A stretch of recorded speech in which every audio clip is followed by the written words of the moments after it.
మత్తయి సువార్త 5వ అధ్యాయము 7వ వచనం. కనికరము గలవారు ధన్యులు, వారు కనికరము పొందుదురు. చాలండి. ఇక్కడ ఆయన కొండపైన చేస్తున్న ప్రసంగంలో ఇది ఒక ధన్యత అన్నమాట. ధన్యతలో ఇది ఒక ధన్యత. ఈ ధన్యత ఏమయ్యానంటే కనికరము గలవారు ధన్యులు, వారు కనికరము పొందుదురు. దేవుని యొక్క కనికరం ఎలాగుండిద్దా అని అంటే కొన్ని మాటలు నేను చెప్పి నేను ముగించి వేస్తానండి. నేను కనికరము గలవారు ధన్యులు, వారు కనికరం పొందుదురు. హల్లెలూయా. అలాగే మనం చూద్దామండి ఎవరెవరు ఆయన కనికరము పొందుకున్నారు. ఆదికాండము 19వ అధ్యాయము 16వ వచనము. అతడు తడవు చేసెను, అప్పుడు అతని మీద యెహోవా కనికరపడుట వలన ఆ మనుష్యులు అతని చేతిని, అతని భార్య చేతిని, అతని ఇద్దరి కుమార్తెల చేతులను పట్టుకొని వెలుపలకు తీసుకొని వచ్చి ఆ ఊరి బయట ఉంచిరి. చాలండి. ఇక్కడ అతడు అన్న ప్లేస్లో లోతు అంట ఆయన పిన్నతండ్రి ఎవరండి? పిన్నతండ్రి కావచ్చు, పెదనాన్నే కావచ్చు, లేకపోతే ఒక తండ్రి. ఆయన పేరు ఏంటండి? అబ్రహాము లోతు ఇద్దరు కలిసి ఉన్నప్పుడు దేవుని యొక్క ఆశీర్వాదం వాళ్ళ వెంట వస్తూనే ఉంది. ఎక్కడికి వెళ్ళినా కూడా వారిద్దరూ ఆశీర్వదించబడుతూనే ఉన్నారు. ఈ దేశం కాదు, వేరే దేశం వెళ్ళా, చివరికి శత్రువుల దేశం వెళ్ళినా కూడా వారంట విస్తరించబడుతూనే ఉన్నారు, ప్రబలుతూనే ఉన్నారు. వారి గొడ్లే కావచ్చు, వారి పశువుల మందే కావచ్చు, ఏదైనా సరే వారు ఎలాగవుతున్నారంటే విస్తరించబడుతూనే ఉన్నారు. వారున్న స్థలము కూడా వారు చాలక వారంట అక్కడున్న పనివారు కూడా జగడమాడటం జరిగింది అక్కడ. అయితే ఈ లోతు అనుకున్నాడు, అయ్యా నువ్వు ఒక దిక్కుకు వెళ్తే నేను ఒక దిక్కుకు వెళ్తానన్నాడు. సరే వెళ్ళాడు. వెళ్ళిన వాడేమన్నా ఆ దిక్కులోనే ఉన్నాడా? ఉండలేదు. అయితే కనులు ఎత్తంట లోతు. అబ్రహాము ఏనాడు కూడా కనులు ఎత్తి చూశాడని రాయబడలేదు, కానీ యెహోవా అంట ఆయన చేతులు పట్టుకొని బయటికి తీసుకొచ్చి ఆయన సన్నిధిలో ప్రార్థిస్తున్నప్పుడు ప్రభు అంటే ఆయన చేతులు పట్టుకొని బయటికి కన్నులెత్తి అబ్రహాము కన్నులెత్తి ఆకాశం వైపు చూడు, నీ చేతనైతే ఈ ఆకాశంలో ఉన్న నక్షత్రాలన్నీ కూడా నువ్వు లెక్క పెట్టగలిగితే అంత సంతానాన్ని నేను నీకు ఇస్తానని చెప్పని దేవుడు అబ్రహాముతో మాట్లాడినప్పుడంట అబ్రహాము కన్నులెత్తి చూచాడంట. అందుకే విశ్వాసములకైనా తండ్రి అయ్యాడు అబ్రహాము. లోతు అంట ఆయన ప్రతిసారి కూడా వెళ్ళినప్పుడు ఆ సొదొమ గొమొర్రాల పట్టణము కంటికి ఎలాగుందండి? చాలా చక్కగా ఉంది, చాలా గొప్పగా ఉంది ఆయన కంటికి. కానీ అక్కడ ఏమి జరుగుతుంది ఏంటనేది అతనికి తెలియదు. పాపము కూడా అంతే, లోకము కూడా అంతే. మన కంటికి ఎలాగుండిద్ది అని అంటే ఇటు వెళితే ఈ మార్గమును వెళితే మనకి చాలా బాగుండిద్ది అని చెప్పని కొన్ని సందర్భాల్లో లోతు వలె వెళుతూ ఉంటాము. కానీ వెళ్ళినప్పుడు దేవుడంట అక్కడ ఆయన జ్ఞాపకం చేసుకుంటూ ఉంటాడు. బైబిల్లో ఒక మాట రాయబడింది కదండి, 99 గొర్రెలు సక్రమంగా వెళ్తున్నాయి. ఏ గొర్రె తప్పిపోయిందండి?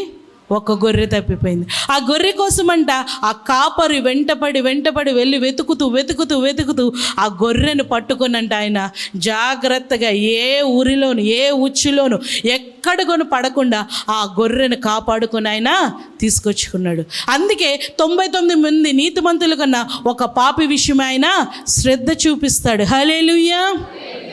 కాబట్టి ఇక్కడ లోతు విషయంలో దేవుడు కనికరపడుతున్నాడు. అయ్యా నీకు తెలియకే వచ్చావు, ఎక్కడికి? ఈ సొదొమ గొమొర్రాల పట్టణంలోనికి నువ్వు తెలియకే వచ్చావు. కాబట్టి ఇది ఇప్పుడు కాల్చబడుతుంది, ఇది ఇప్పుడు ఇక్కడ నాశనం అయిపోతుంది. కాబట్టి ఇక్కడ ఉండడానికి నీవు వీలు లేదు. కాబట్టి రా అని చెప్పి లోతు యొక్క చేతులు, అతని భార్య యొక్క చేతులు ఆయన పట్టుకొని ఆ మనుషులంట బయటికి లాక్కొని వస్తుంటే లోతు అంటున్నాడు, ఇంకా తడువు చేస్తున్నాడు అక్కడ. కొన్నిసార్లు పరిశుద్ధాత్మైన దేవుడు చెప్తుంటాడు, నువ్వు నివసించే స్థలము ఇది కాదు, నువ్వు వెళ్ళే మార్గము ఇది కాదు, నీ ఆలోచనలు ఇది కాదు. కాబట్టి కొన్నిసార్లు పరిశుద్ధాత్మ దేవుడు మన హృదయాల్ని లాగుతూ ఉంటాడు. ఏ వైపు తెలుసా? మన దేవుడి వైపు. హల్లెలూయా. మన దేవుడి వైపు ఆయన లాగుతున్నప్పుడు మనం అనుకుంటూ ఉంటాము, తడువు చేస్తూ ఉంటాము, అయ్యో నేను ఇప్పటి వరకు నేను ఇలా బ్రతికాను కదా, దేవుడు నన్ను క్షమిస్తాడో లేదో, దేవుడు నన్ను కనికరపడతాడో లేదో. కానీ ఇక్కడ లేఖనం స్పష్టంగా రాయబడింది, లోతునంట తన కుటుంబాన్ని దేవుడు ఏం చేశాడంటండి? కనికరపడ్డాడు. హల్లెలూయా. మన దేవుడు కనికరము గల దేవుడు. హల్లెలూయా. మన దేవుడు కనికరానికి నిర్వచనం ఆయనే. హల్లెలూయా. కాబట్టి అటువంటి కనికరం నువ్వు నేను పొందుకోవాలంటే ఆయన అంటున్నాడు, బయటికి నువ్వు రా. ఎక్కడికి రావాలంట? బయటికి రా. బయటికి రానంగానే ఇప్పుడు బయటికి వెళ్ళిపోవడం కాదు. ఆయన అంటున్నాడు, నువ్వు నాకు విరోధంగా ఉన్న ప్రతి ఒక్క దానిలో నుంచి బయటికి రా. పరిశుద్ధాత్మ దేవుడు ఈరోజు నీకు ఏ ప్రేరేపణ ఇస్తున్నాడు, పరిశుద్ధాత్మ దేవుడు ఏ నడవడికలో నిన్ను నడవమంటున్నాడు, పరిశుద్ధాత్మైన దేవుడు ఎటువంటి మార్గము దేవుడు నీకు చూపిస్తున్నాడో. కొన్నిసార్లు మన కన్నులు మూసుకుపోతూ ఉంటాయి. మనం వెళ్ళే దారే మనకి ఎట్టా ఉండిద్ది అయ్యానంటే ఇదే సరైన దారి అని అనిపించేది. కాదు. ఏనాడైతే పరిశుద్ధాత్మైన దేవుని సన్నిధిలో మనం విచారణ చేసి ఆయన సన్నిధిలో మనం అడిగితే, నిజంగా చెప్పనండి, ఈ అబ్రహాము ఏం పని? లోతు కుటుంబం విషయంలో కన్నీరు కార్చి దేవునిలో విచారణ చేయడానికి. కానీ అబ్రహాం అంట ఈ యొక్క లోతు కుటుంబం గురించే కావచ్చు, లేకపోతే అక్కడున్న వారి గురించే కావచ్చు, దేవునిలో విజ్ఞాపన చేస్తున్నాడు ఆయన. అయ్యా 10 మంది ఉంటే నువ్వు ఆ పట్టణాన్ని నువ్వేం చేస్తావు? కాపాడతావా? అయ్యా 5 ఉంటే నువ్వు కాపాడతావని దేవునిలో ఏం చేస్తున్నాడండి? ఆయన ప్రార్థిస్తూ ఉన్నాడు. అందుకే ఇక్కడ ప్రార్థించేవారు కావాలి. కొన్నిసార్లు మనం వెళ్ళే మార్గాలు ఎలాగున్నావని మనం ప్రశ్న వేసుకోవాలి. పరిశుద్ధాత్మైన దేవుడు ఈ నూతన సంవత్సరం సరి చేసుకొని దిద్దుకొని ఆయన సన్నిధిలో నూతన సంవత్సరం మన జీవితాలు ఆయన అంటున్నాడు, నాకున్న కనికరాన్ని మీ పైన నేను చూపిస్తాను. హల్లెలూయా. మొన్న జస్టిన్ జార్జ్ గారు వచ్చారు కదండి.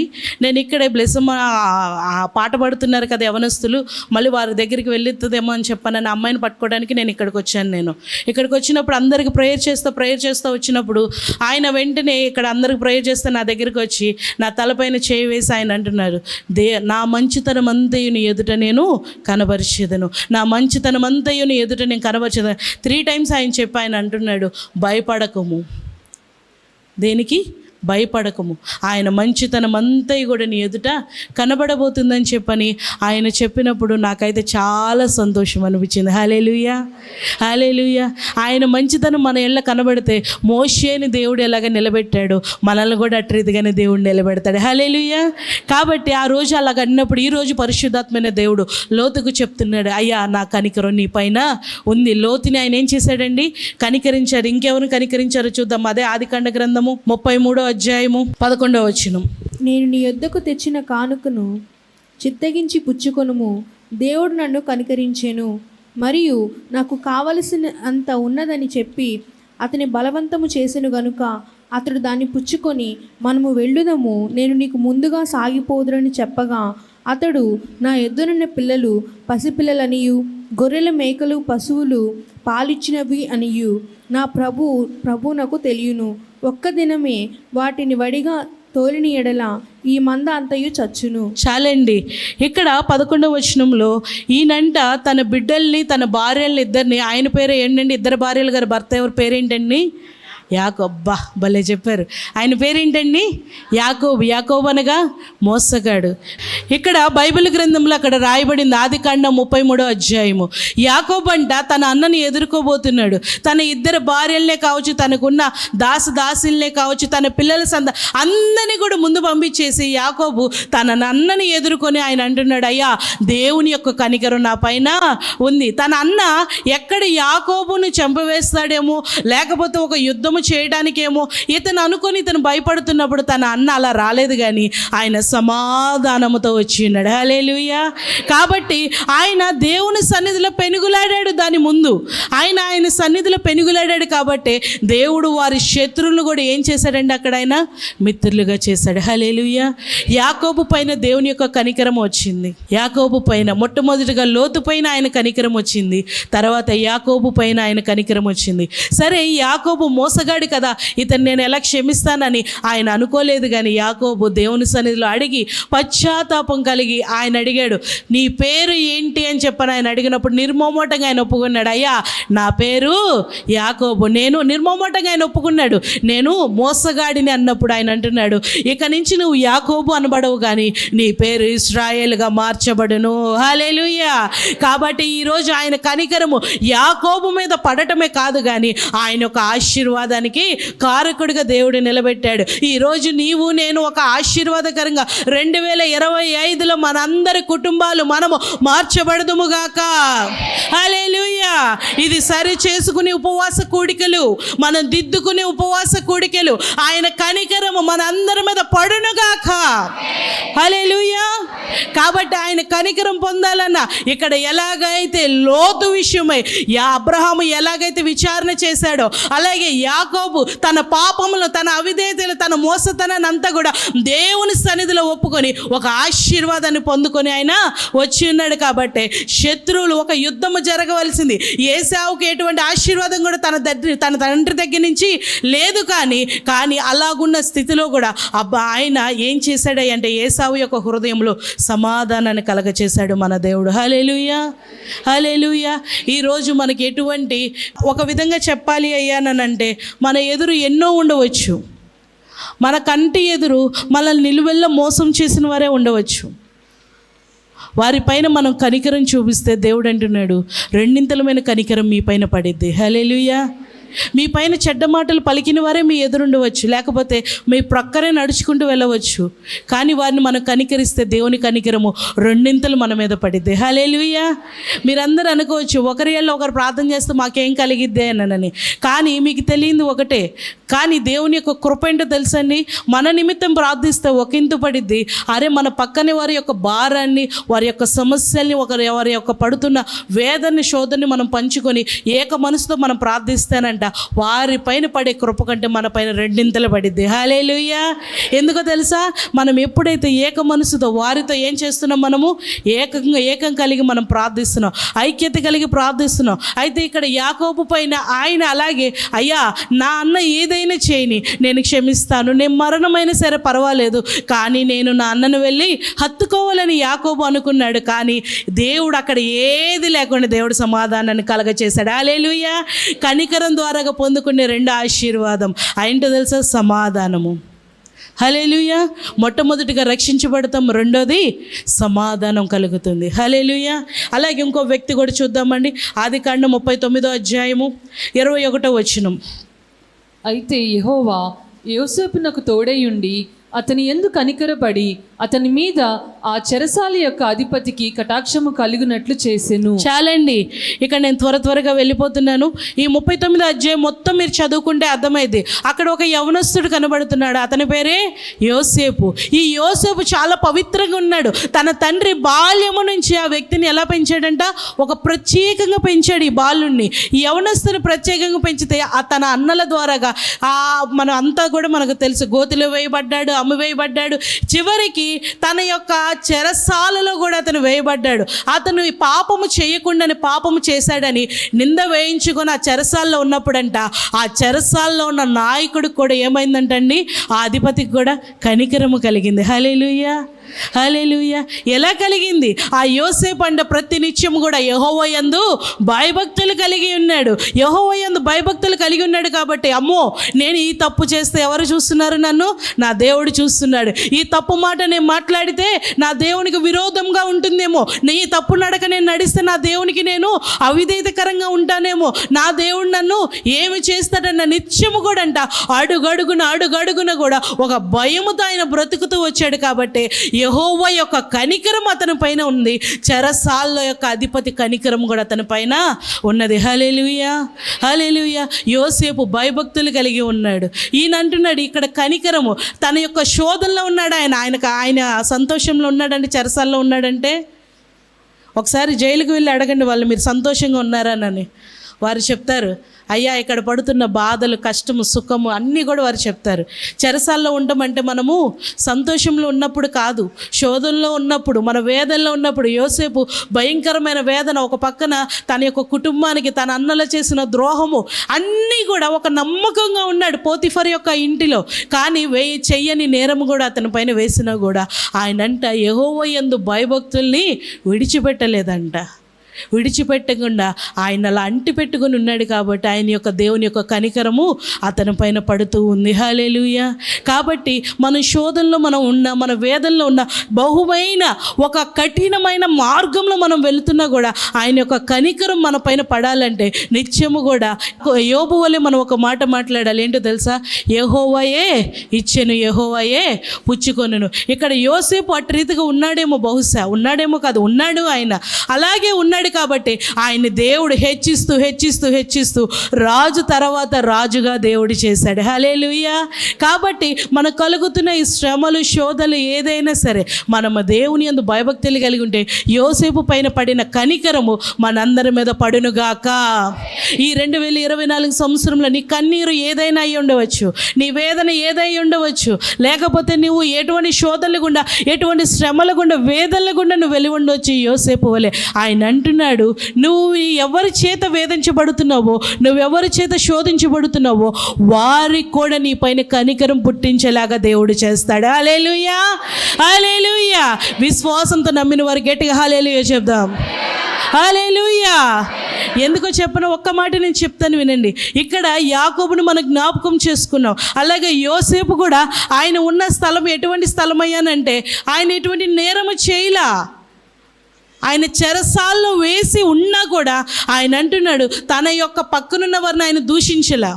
పోతిఫర్ భార్యను ఆయన దూషించలా, పోతిఫర్ని దూషించలా, లేకపోతే వేరే ఎవరిని ఆయన దూషించలేదు. కానీ యెహోవా యందు భయభక్తులు కలిగి ఆయన ఉన్నాడు. నా దేవుడు ఏది చేసినా నాకు మేలు కొరకే కానీ కీడు కొరకు ఆయన చెయ్యాడు.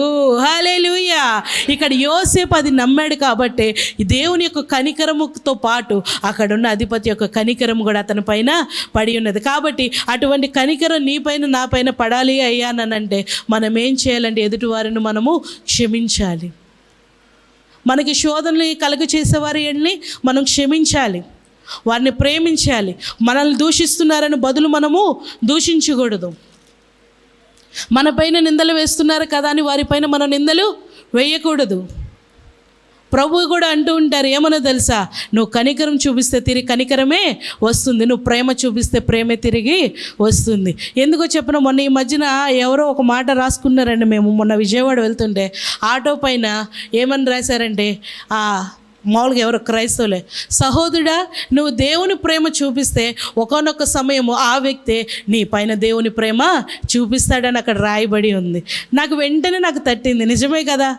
మన ఎంతమంది శత్రువులైనా సరే, మనల్ని ఎంత అవమానాలు పాలు చేసినా, లేకపోతే మనల్ని ఎంత శోధనలు గురి చేసినా సరే, వారిని మనం క్షమించగలిగితే, వారిని మనం ప్రేమిస్తే, దేవుని ప్రేమ అంటే చూపిస్తే ఒకానొక సమయంలో ఆ ప్రేమే దేవుడు మనకు కనికిస్తాడేమో. హల్లెలూయా.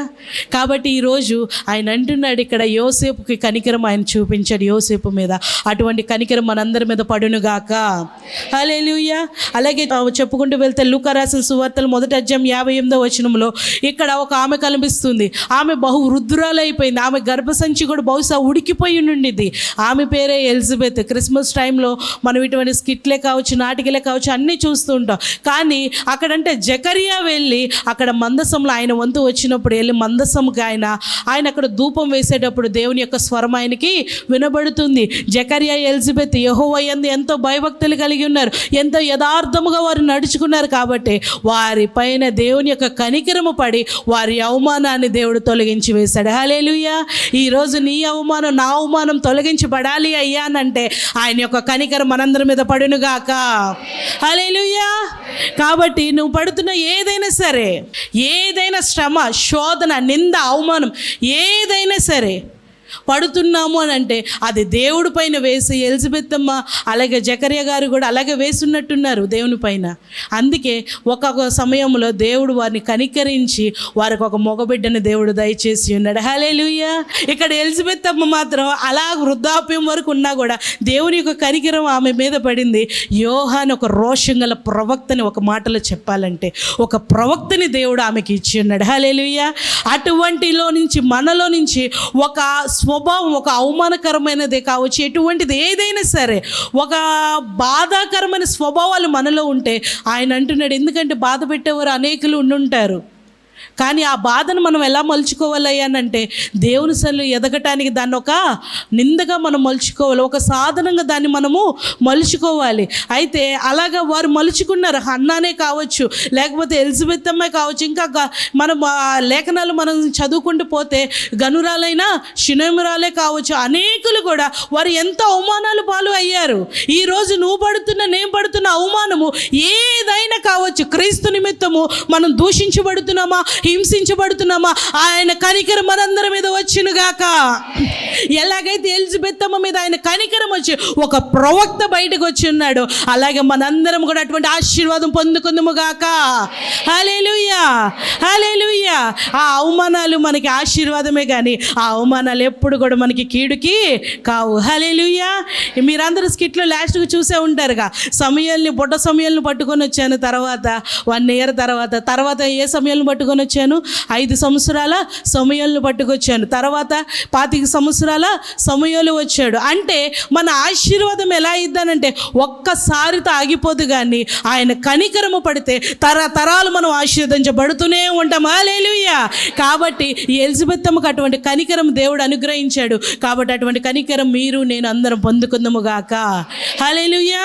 దేవుడు కాబట్టి మన కన్నీరు ఆయన తోసివేసే దేవుడు కాదు. ప్రార్థించుట నీ వంతు నా వంతు, కార్యం చేయటం ఎవరి వంతు అండి? దేవుని వంతు. హల్లెలూయా. విశ్వాసంతో పలుకుదాం. విశ్వాసంతో ఈ 2025లో దేవుడు అడుగుపెడుచుండగా, నూతన సంవత్సరంలో అడుగు పెట్టుచుండ మనకి నూతనమైన కార్యాలు ఆయన దయచేయునుగాక. నూతనమైన అద్భుతాలు మన పక్షాన జరుగునుగాక. ఇవన్నీ జరగాలయ్యానంటే మనం ఆయన కనికరము పొందుకోవాలి. హల్లెలూయా.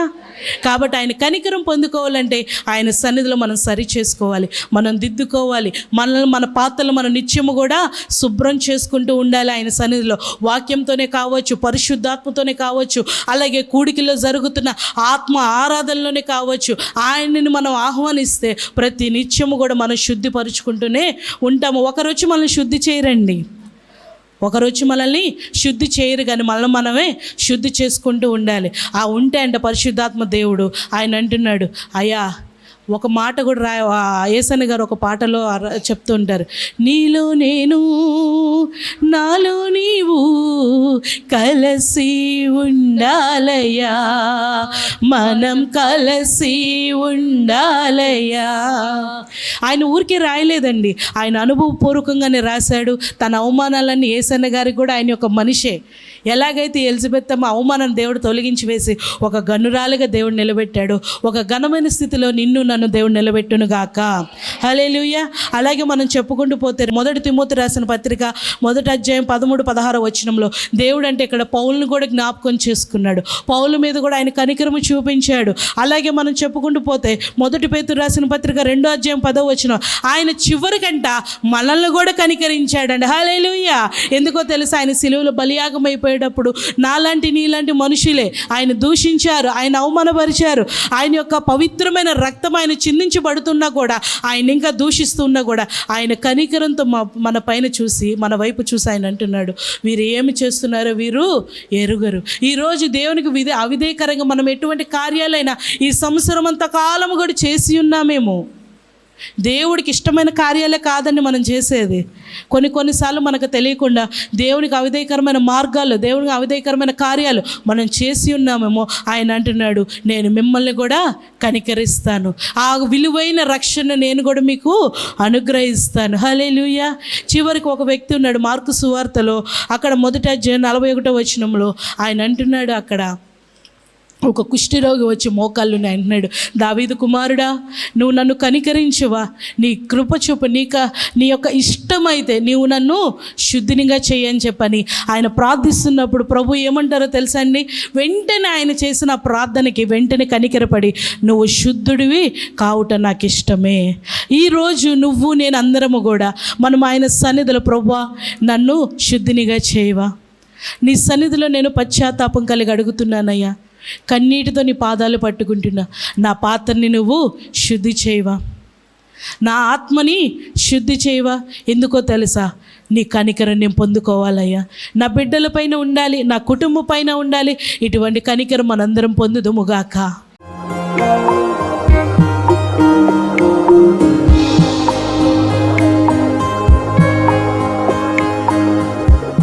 ప్రభునందు ప్రియ దేవుని బిడ్డలారా, ఎంతవరకు దేవుని వాక్యం విన్నందులకు ప్రభునామమున వందనాలు తెలియజేస్తున్నాం.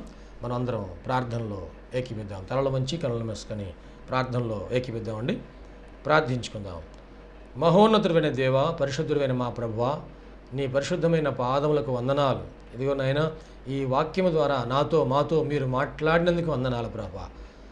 అవును, నువ్వు సజీవుడైన దేవుడు అయ్యా, మాట్లాడే దేవుడు ప్రభా. ఈ వాక్యం మా హృదయంలో పదిలిపరుచుకుంటూ సహాయం చేయండి. సంపూర్ణమైన మారు మనసు మాకు దయచేయండి. పాప క్షమాపణ అనుభవం మాకు దయచేయండి. రక్షణ ఆనందం మాకు దయచేయండి ప్రభువా.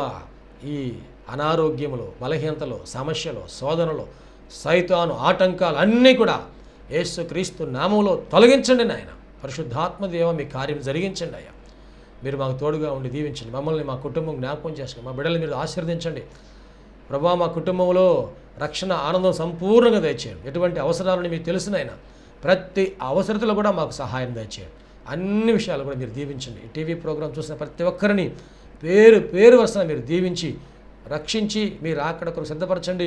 మంచి భవిష్యత్తును వారికి దయచేసి మీ కృపలో మీరు వర్ధలు చేయమని నీకే సమర్పణ చేసుకుంటూ యేసయ్య పరిశుద్ధ నామంలో స్తుతించి ప్రార్థించి వేడుకుంటున్నాము తండ్రి. ఆమెన్. తండ్రి, కుమార, పరిశుద్ధాత్మ త్రియేక దేవుని దీవెన తోడుగా నడిపించను గాక. Amen, amen, amen. మీ అందరికీ ప్రభునామన వందనాలు. దేవుడు మిమ్మల్ని దీవించను గాక. ఆమెన్. ప్రభునందు ప్రియమైన సహోదరి సహోదరులందరికీ షకీనా ప్రార్థనా మందిరం తరపున హృదయపూర్వక వందనాలు తెలియజేస్తున్నాం.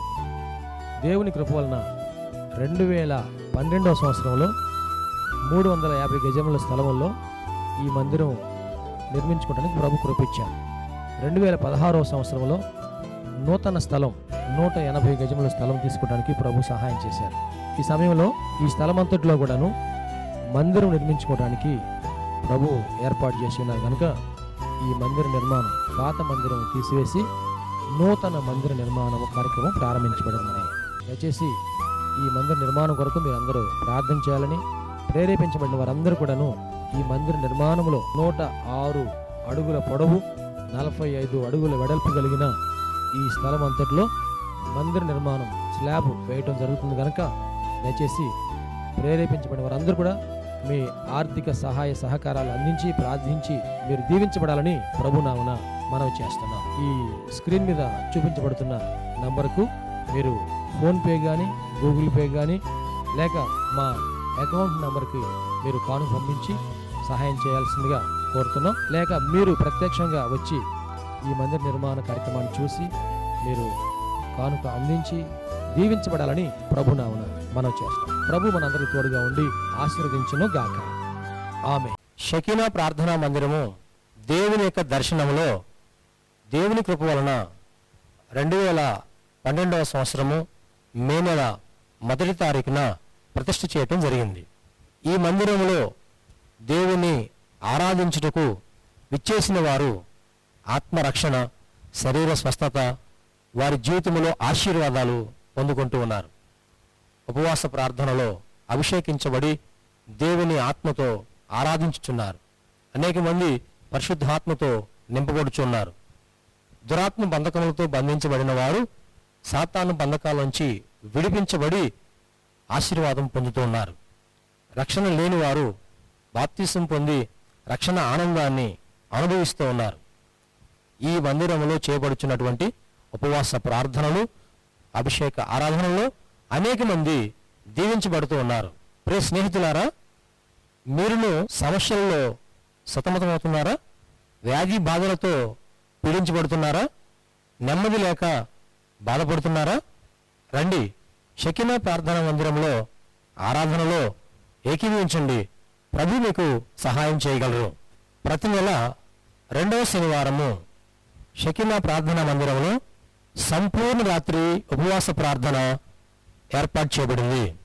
ఈ ఉపవాస ప్రార్థనలో అనేక మంది ఆత్మతో అభిషేకించబడుతున్నారు. అనేక మంది ఆత్మ వరములతో నింపబడుతున్నారు. దురాత్మ బంధకముల్లో ఉన్నవారు విడిపించబడుతున్నారు. దేవుని యొక్క ఆశీర్వాదాలు పొందుకుంటున్నారు. అనారోగ్యంతో ఉన్నవారు స్వస్థపరచబడుతూ ఉన్నారు. ఈ సందేశం మీకు ఆశీర్వాదకరంగా ఉందని నమ్ముచున్నాం. మీ ప్రార్థన అవసరతలకు మరిన్ని వివరములకు సంప్రదించవలసిన మా address pastor G Vijay Kumar గారు, షకీనా ప్రార్థనా మందిరం, శారదా కాలనీ, 32వ లైన్, రెడ్డిపాలెం రోడ్, గుంటూరు. మా ఫోన్ నెంబర్స్ 9963242497 మరి ఒక నెంబర్ 8885539777. షకీనా ప్రార్థనా మందిరములో ఆదివారపు ఆరాధనకు మా ఆహ్వానం. అనారోగ్యంతో బాధపడుచున్నారా? దురాత్మలతో పీడింపబడుచున్నారా?